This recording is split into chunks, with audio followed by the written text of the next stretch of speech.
kaibigan. Ngayon pala ay magluto ako ng paila mga kaibigan, seafood paila. Yung lutuin natin ngayon. Meron tayong mga ingredients. Ito yung ating black rice. Meron tayong ito yung pusit at shrimp. At lagyan natin kamatis. At ito yung ating bawang at sibuyas. O, diba yung aking kamatis ay galing to sa aking tanim sa garden mga kaibigan. At yung ating sibuyas. Ngayon ay tayo sa ating kawali. Painita tayo mga kaibigan. Kasi unahin natin yung saan yung sandok, yung ibang ingredients. Magay natin ng olive oil mga kaibigan. Sa ating pang stir fry siya.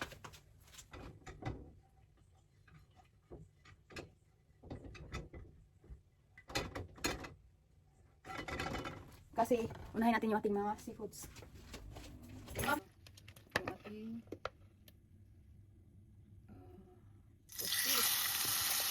fish.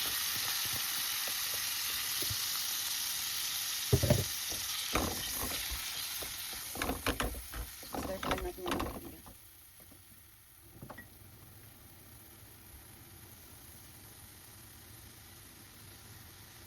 Tapos lagyan ko ng konting asin.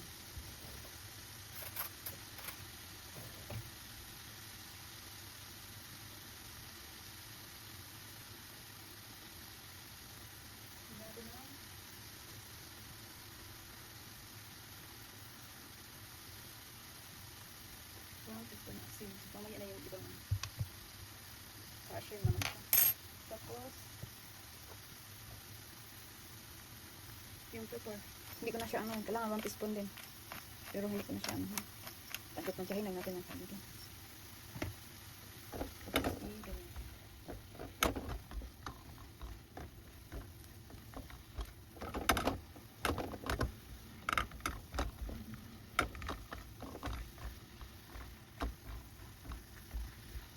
Pag ito ay malapit na malato, isalin natin ito sa plato. Tapos yung shrimp naman, isipad lang natin pagluto para hindi ma-overcook yung ating mga seafoods.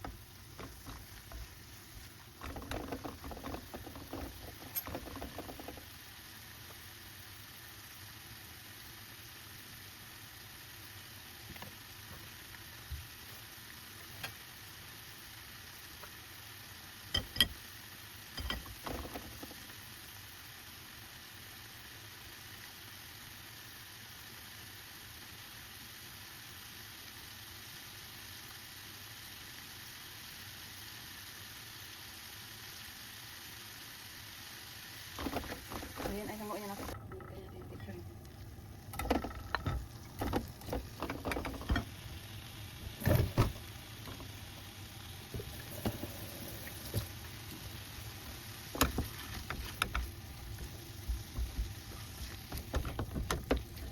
Hindi natin yung lagyan ng asin.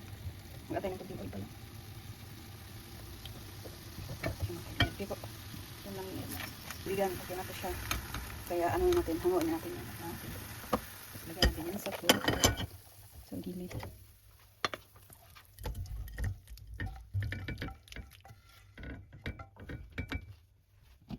Mga kaibigan.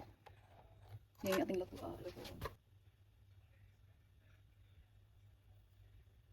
Maglagay na tayo ng olive oil.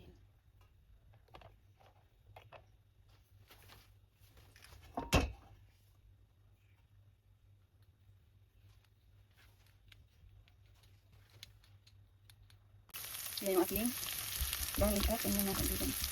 Paglamas na yung aroma niya, saka natin ilagay yung mga ibang ingredients. Yan yung ating garlic at yung mga kaibigan. Paglamas na yung aroma niya, saka natin ilagay yung mga ibang ingredients. Yan yung ating tomato na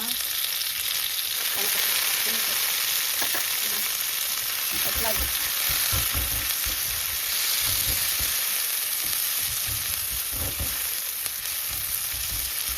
Tapos lagyan natin lang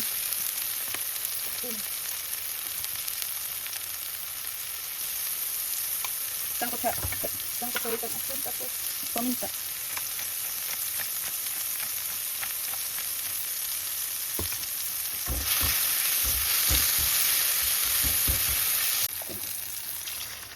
Ating stock.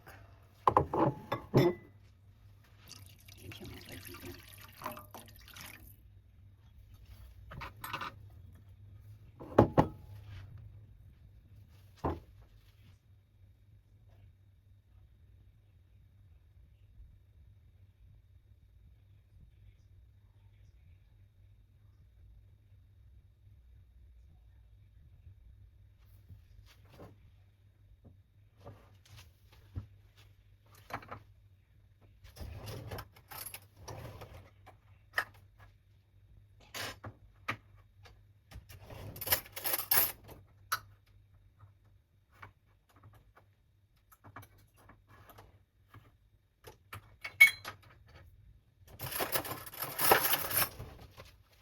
ilagay natin yung rice.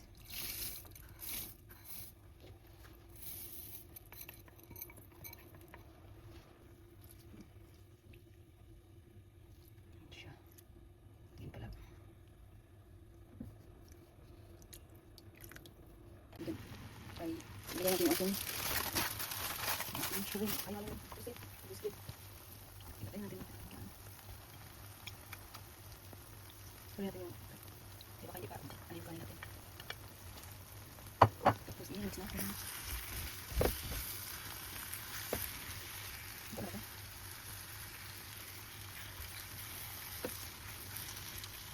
Malapit na siya na ito. Kunti na lang. Yan yung ano na natin. Ilagay mga kaibigan kasi parang kainan. Kunti pa. Kaibigan ay ilagay natin yung ating yung mga nakita, yung mga kasilito ng kanin. Ito yung mussels. Ilagay natin. Tapos yung shrimp. Ilagay natin.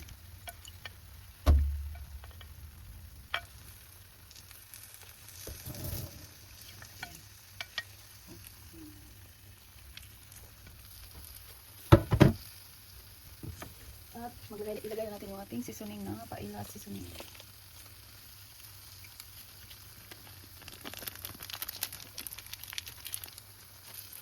Tapos mikas-mikas natin.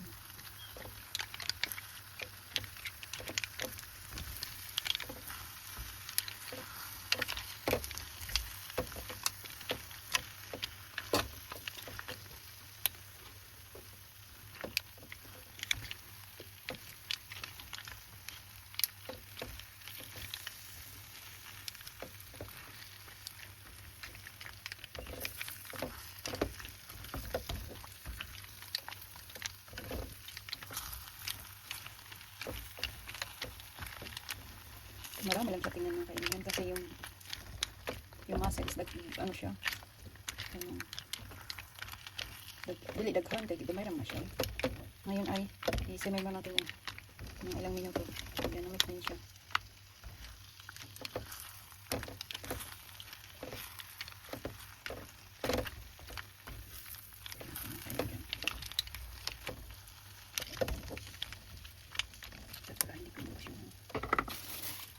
Takpan natin yung mussels ba, takpan natin yan.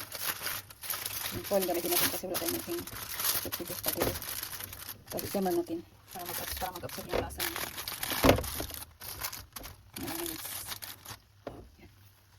Kaibigan, naluto na yung ating seafoods, paella mga kaibigan, o diba? Luto na yan siya.